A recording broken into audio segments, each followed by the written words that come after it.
paz na guia, Deus que me alumia. O Clube do Ouvinte RU Nossa Senhora de Guadalupe traz até você a Bíblia. Nos defende dos perigos, dos inimigos da vida. Estimados ouvintes, continuamos aquilo que começamos já a vez passada, que é a abordagem do Apocalipse de São João. Tínhamos abordado antes o Evangelho de João e agora nos dedicamos hoje, já tendo começado e progredido, à temática teológica. E temos então a abordagem de como se pensa a igreja no Apocalipse. Deus revela-se, exprime em Cristo, testemunha fiel. Cristo envia seu Espírito, que vem recebido na igreja. Passa-se assim de Deus a Cristo e ao Espírito e à igreja, sem solução de continuidade, um leva ao outro. Termo igreja. Esse termo designa para o Apocalipse a igreja local bem identificada na sua circunstância geográfica, 7 comunidades. Mas se fala em igrejas também no plural, no capítulo 22, versículo 16. Então o discurso se faz subitamente mais geral. Isso já é no final do Apocalipse. Não somente, mas também quando insiste sobre as determinações locais, exprime, mediante o número 7, uma totalidade generalizada. As 7 igrejas que estão na Ásia constituem o conjunto perene da igreja, além das suas concretizações espaço-temporais, todas as igrejas. São características do autor do Apocalipse algumas imagens que exprimem e ilustram o seu conceito de igreja. A igreja é uma totalidade litúrgica, grande atenção à liturgia, em que é presente Cristo, 7 candelabros de ouro, por exemplo, capítulo 1, versículo 20, capítulo 2, versículo 1. A igreja terrestre tem uma dimensão transcendente, são os anjos das igrejas, capítulo 1, versículo 20, e assim por diante. A igreja terrestre e celeste, ao mesmo tempo, deve se exprimir na fadiga das perseguições, o seu Cristo, a mulher envolvida pelo sol, no capítulo 12, e assim por diante. Então, as perseguições que ela sofre, juntamente com essa mulher que designa Maria e a igreja ao mesmo tempo, no capítulo 12. A igreja ainda é o conjunto do povo de Deus, com toda a carga que este conceito tem no Antigo Testamento, seja no estado de perseguição, seja na situação final, é que a Jerusalém terrestre, conforme o capítulo 11, e a Jerusalém celeste, conforme o capítulo 21, versículo 1 a 22, versículo 5, é fundada sobre o Cordeiro que é Cristo. É ligada a Cristo por um vínculo de amor, é a esposa. A igreja é a esposa no Apocalipse, como em alguns textos também do resto da Bíblia, e o povo de Deus em Israel. Então, é proeminente na união dessas duas imagens, cidade e esposa, que se realiza o fim do Apocalipse. Capítulo 21, versículo 1 diz como esposa. Capítulo 22, versículo 9 a 10 é a cidade esposa. Aqui, então, temos a síntese da eclesiologia do Apocalipse. A igreja é ligada a Cristo por um amor que não deve cair de nível. Capítulo 2, versículo 4. Que deve crescer até a intimidade familiar. Capítulo 3, versículo 20. Vencendo todas as imagens negativas anteriores. Este é o aspecto mais pessoal que interesse os indivíduos, mas a igreja é também cidade, não só esposa, é cidade. Há um aspecto social que se desenvolve na sua linha, vencendo sua negativa exterior. Esse duplo processo interno e externo será ultimado então e somente então, se houver a síntese perfeita entre os dois. A igreja santa, amada, esposa, capaz de amar, será a cidade na qual não poderá entrar nada de contaminado.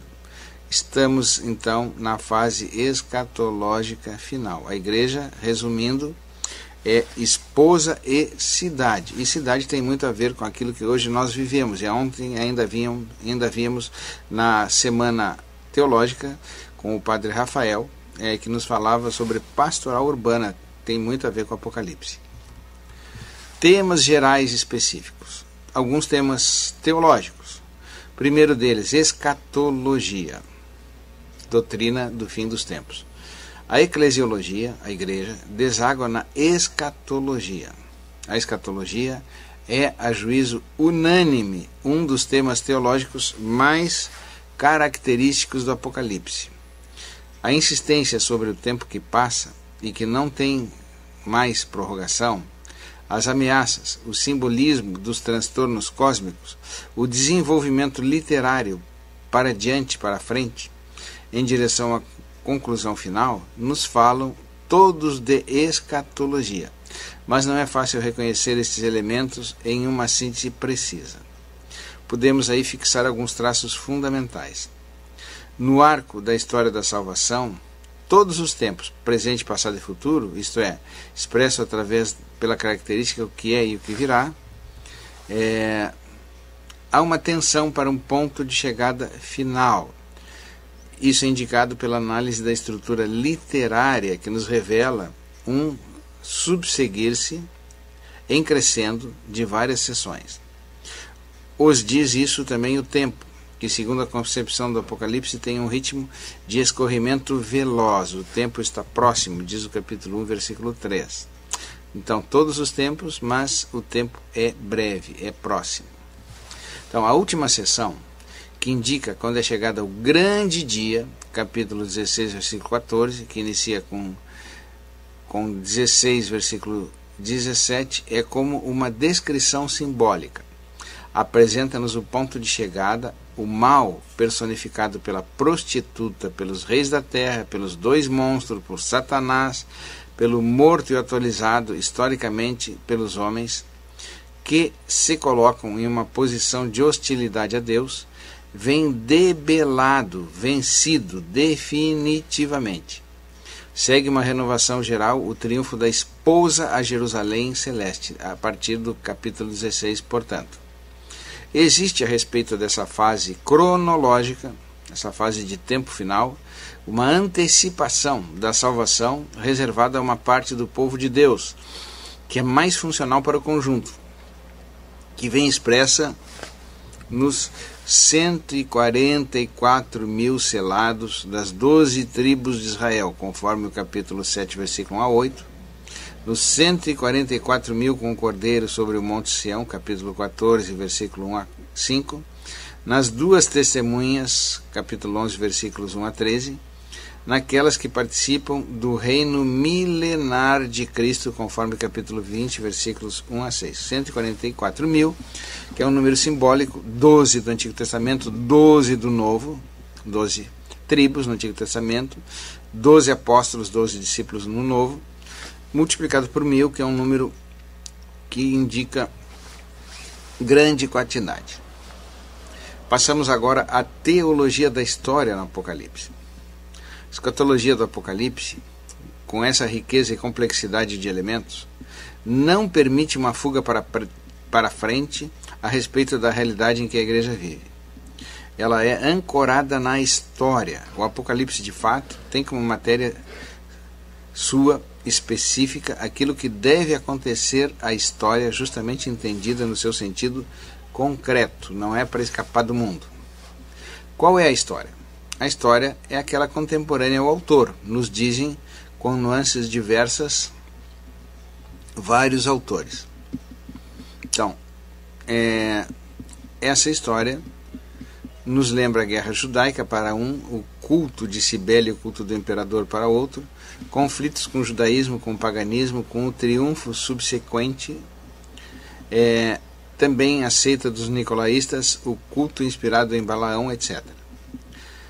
Uma interpretação religiosa nos leva a ver que a comunidade que escuta estará em grau de compreendê-la e apreciá-la. Essa é a história.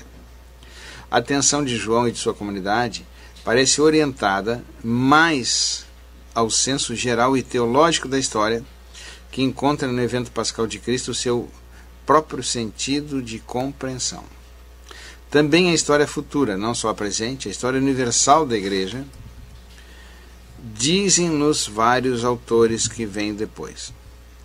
O Apocalipse, portanto, é uma profecia no sentido usual do termo. Revela as grandes constantes históricas concretas e instrui-nos sobre aquilo que será o desenvolvimento evolutivo dos grandes períodos. É isso que devemos acreditar. Então, as constantes históricas concretas que nos acompanham a cada momento. Talvez estejamos vivendo uma constante histórica concreta hoje, em que o Brasil se encontra no limiar de uma nova presidência da República, diante de toda essa crise que vem acontecendo e que promete acontecer de cada lado. Comunidade eclesial, de qualquer tempo, poderá, portanto, prever, escutando o desenvolvimento de fato da história e tirar assim as conclusões.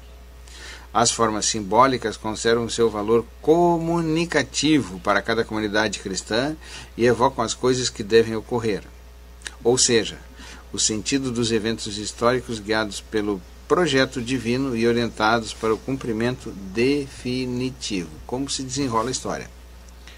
São inegáveis no Apocalipse chamamentos e ganchos concretos a fatos contemporâneos ao autor, seja na primeira, seja na segunda parte, mas não aparece que o autor se estacione nesses.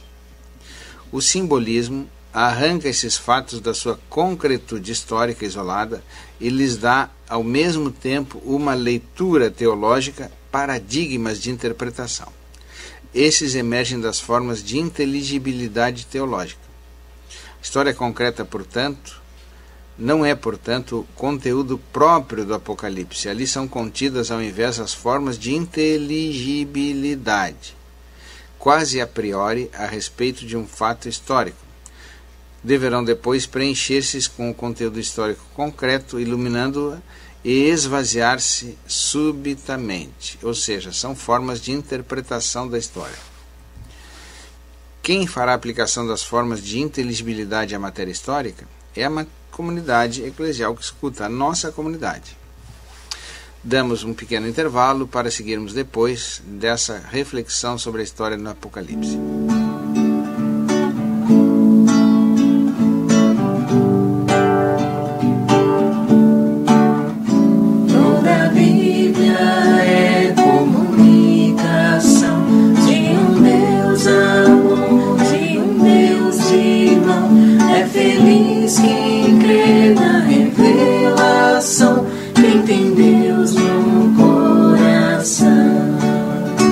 Jesus Cristo é a palavra, pura imagem de Deus Pai. Ele é vida e verdade, a suprema caridade. Toda a Bíblia é comunicação de um Deus amor, de um Deus irmão. É feliz quem crê na revelação, quem tem Deus no coração. Os profetas sempre mostram a vontade do Senhor. Precisamos ser profetas para o mundo ser melhor. Toda a Bíblia é comunicação de um Deus amor, de um Deus irmão. É feliz quem crê na revelação, quem tem Deus no coração. Os profetas sempre mostram a vontade do Senhor. Precisamos ser profetas para o mundo ser melhor. Jesus Cristo é a palavra, pura imagem de Deus Pai. Ele é vida e verdade, a suprema caridade. Toda a Bíblia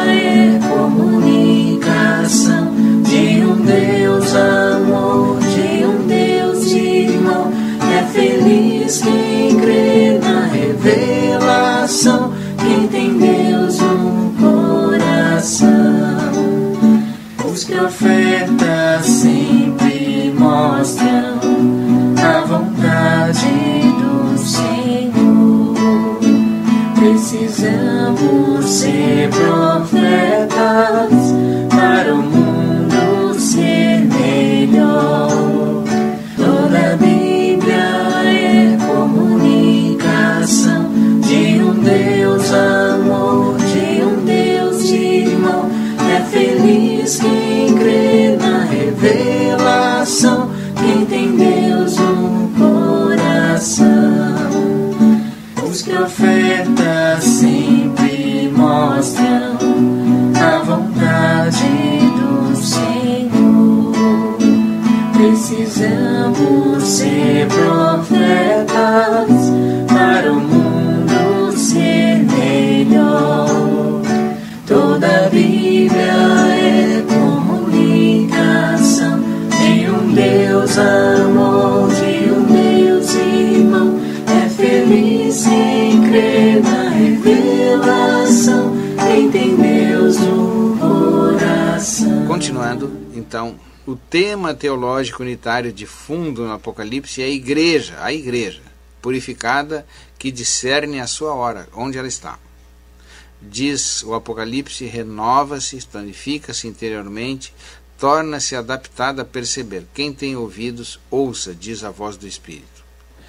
Nessa situação interior, esta é convocada a subir ao céu e considerar lá de cima os fatos que dizem respeito desde o exterior, ou seja, olhar as coisas do alto. Numa reflexão sapiencial de sabedoria, portanto, aplicando-se aos fatos os esquemas de inteligibilidade correspondente, a igreja estará em condições de compreender mediante um tipo de reflexão sapiencial a sua hora em relação às realidades históricas que lhes são simultâneas. Essa reflexão sapiencial e atualizante é o último passo na interpretação do Apocalipse. Segue a decifração do símbolo e a realiza-se no contexto litúrgico da Assembleia que escuta e discerne. Ou seja, a igreja, a cada Assembleia, é chamada a essa reflexão sobre a história, essa reflexão sapiencial. Qual é essa situação litúrgica, tanto evocada e central no Apocalipse? O autor o coloca em relação com o caráter marcadamente litúrgico que imprime a todo o livro os elementos litúrgicos mais externos. O dia do Senhor, capítulo 1, versículo 10, por exemplo, são levados pelo autor a uma profundidade de experiência litúrgica sem preconceitos. A liturgia desenvolve-se na terra, mas tem um influxo determinante no céu. Constitui a expressão das comunidades eclesiais conscientes da presença de Cristo e do Espírito. Pode-se ver, por exemplo, o diálogo litúrgico no capítulo 22, dos versículos 6 a 21. Nessa situação litúrgica reunida, a igreja purifica-se e discerne a sua hora. Isso significa a possibilidade e a capacidade de uma leitura religiosa em profundidade da história que é simultânea que eles estavam vivendo e que hoje se vive. A história simultânea, por sua vez, enquadra-se no grande contexto da escatologia. Indo adiante, qual a resposta cristã diante do drama da história? Estamos indo cada vez mais para perto de nós. Ao final do século I, João se dá conta que a sua comunidade vive uma situação histórica muito semelhante àquela dos assidinhos piedosos na época de Antíoco IV, quando foi escrito o livro de Daniel, e dos Macabeus. Deve repetir-se então o corajoso testemunho dos fiéis com a sua resistência pacífica fundada unicamente em Deus. Resistência pacífica, firmeza. O mistério pascal de Cristo, então, entra na convicção amadurecida da releitura de textos bíblicos à luz da Páscoa em 3 títulos que mostram desde o início o objeto da sua reflexão. Jesus Cristo, o testemunho digno de fé, o primogênito dos mortos e o príncipe dos reis da terra. Jesus Cristo. Através da meditação do Salmo 88, o autor reconheceu no Cristo ressuscitado o cumprimento das antigas promessas feitas a Davi. Salmo 88. Então, há uma abertura. A obra abre-se com a apresentação da comunidade de uma forte experiência que João fez do Cristo ressuscitado num dia de domingo, segundo Apocalipse capítulo 1, versículos 19 a 20. O Cristo é o princípio e o cumprimento da história. Participou da morte da humanidade e a venceu, capítulo 1, versículos 17 a 18. Portanto, nessa liturgia, temos uma abertura da liturgia, depois temos um rito penitencial, que é o segundo momento, as cartas às 7 comunidades, nos capítulos 2 a 3. Temos um terceiro momento, que é a parte central, fala na criação e na redenção. Depois de introdução e das cartas, a parte central do Apocalipse, introduzida por uma grande visão, autêntica abertura que anuncia e prepara os temas principais dos capítulos 4 ou 5, e numa cena da corte celeste, tem-se de um lado o trono e do outro lado o cordeiro. Ao centro, como motivo de recordação, o livro. A ação consiste na entrega desse livro. A primeira tábua é dominada pelo tema da criação, enquanto que a primeira tábua vai no capítulo 4, versículos 2 a 11. A segunda, no capítulo 5, versículos 6 a 14, celebra o evento decisivo da redenção. Redenção e criação estão lado a lado. O livro do mistério compendia simbolicamente todo o plano divino da salvação. Seu projeto sobre a história do homem, a resposta aos grandes porquês da humanidade. Esse é o livrinho que virá, livrinho dos 7 selos. O pranto, o grande pranto, é símbolo da angústia e do sofrimento de cada homem que não sabe explicar o senso da vida. É a amarga experiência da comunidade cristã que se pergunta angustiada o significado de tudo aquilo que está acontecendo ao redor. Capítulo 5, versículos 2 a 4. A esse ponto, um dos anciãos proclama o solene anúncio pascal: o Messias venceu. Capítulo 5, versículo 5. Essa é a ideia central do Apocalipse. Prestemos atenção. Diante da humanidade incapaz e impotente, apresenta-se o Cristo glorioso, o único capaz de abrir o livro do mistério, o livro dos 7 selos, porque acolheu perfeitamente o plano de Deus até ser morto. Então, a dimensão coral e litúrgica aparece evidente. O canto que celebra a redenção, partindo daqueles que estão em torno ao trono, expande-se por todo o universo e um grande número interminável de anjos participa da celebração. O projeto assim é realizado. A realização do projeto, portanto, da visão inaugural, toma caminho uma fantasmagórica carreata de visões em torno aos 3 setenários, 7, né? 7 trombas, 7 trombetas, 7 selos, e 7 e assim por diante. Com entusiasmo e convicção, João multiplica as imagens para repetir o mesmo anúncio triunfante de uma salvação já realizada no presente. Salvação pertence ao nosso Deus, sentado sobre o trono, e ao Cordeiro. Capítulo 7, versículo 10, 11, versículo 15, 12, versículo 10, 19, 6 a 7. Então, a comunidade cristã aberta a gente de toda a terra, constitui a multidão que tem origem na paixão de Cristo e no batismo, que lavaram suas vestes no sangue do Cordeiro. Parece contraditório, né? O sangue suja, mas aqui ele torna as vestes brancas. É a imagem do martírio, da pertença a Deus, no capítulo 7, versículo 14. A igreja é agora como uma jovem, pronta para ser a esposa do Cordeiro, conforme o capítulo 19,7, quando vira, capítulo 19, versículo 7, capítulo 21, versículo 9, quando vira a história. Como Ezequiel, João anuncia a Nova Jerusalém. Os últimos capítulos de Ezequiel tratam disso. obra de Deus e a comunidade cristã, que aparece como uma imagem da nova realidade operada pela intervenção escatológica do Deus em Cristo.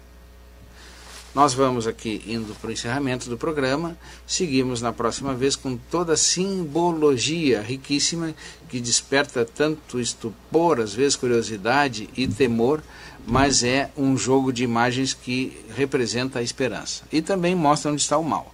Então, na próxima vez seguimos com os grandes esquemas simbólicos do Apocalipse e vamos para o fim. A todos um bom fim de semana, que Deus os acompanhe com a sua palavra, em nome do Pai, do Filho e do Espírito Santo.